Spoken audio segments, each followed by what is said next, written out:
সাকিবিয়ানরা শাকিব খানের mega hit cinema তুফান সিনেমাটি কিন্তু ওটিটি প্ল্যাটফর্মে কিন্তু মুক্তি পাবে, আপনারা জানেন। তো এই বিষয়টা আপনারা আগেই জেনে গেছেন। তো ভিউয়ার্স, কালকে কিন্তু শাকিব খানের তুফান সিনেমার হিন্দি ট্রেইলার বের হয়েছে। তো এই বিষয়টা আপনারা কিন্তু অনেকেই দেখেছেন শাকিব খানের হিন্দি ট্রেইলারটা। তো সেখানে কিন্তু শাকিব খানের ডাবিংটা তো একটু অন্যরকম কিন্তু হয়েছে।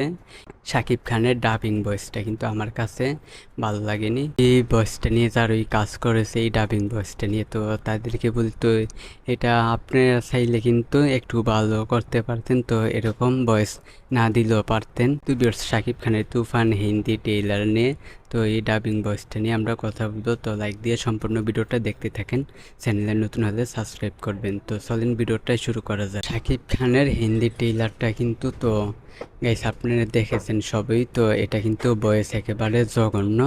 তো গাইস একেবারে আমার কাছে ডাবিং ভয়েস কিন্তু ভালো লাগেনি। তো গাইস এটা একেবারেই করা ঠিক হয়নি যারা এটা করেছে। তো এটা একটু ভালো করলেও পারতো ওরা। ভিউয়ার্স, দেখা যাক শাকিব খানের হিন্দি ট্রেলারটা বের হয়েছে। তো গাইস এটা কিন্তু কিছুদিনের মধ্যেই ইন্ডিয়াতে কিন্তু মুক্তি পাবে। শাকিব খানের তুফান সিনেমাটা কিন্তু হিন্দি ভাষায় মুক্তি পাবে ভারতে। তো ভিউয়ার্স, এই ডাবিংটা নিয়ে জাস্ট এই বিষয়টা আমরা আপনাদেরকে বললাম। তো ভিউয়ার্স, আপনাদের কাছে শাকিব খানের তুফান হিন্দি ডাবিংটা কেমন লাগলো তো অবশ্যই আপনারা কমেন্টে জানান। তো গেস এই ছিল আজকের ভিডিওতে। তো ভিডিওটা ভালো লাগলে অবশ্যই চ্যানেলটিকে সাবস্ক্রাইব করবেন। আজকের ভিডিও এ পর্যন্ত, পরের ভিডিওর জন্য সবাই অপেক্ষা করতে থাকে।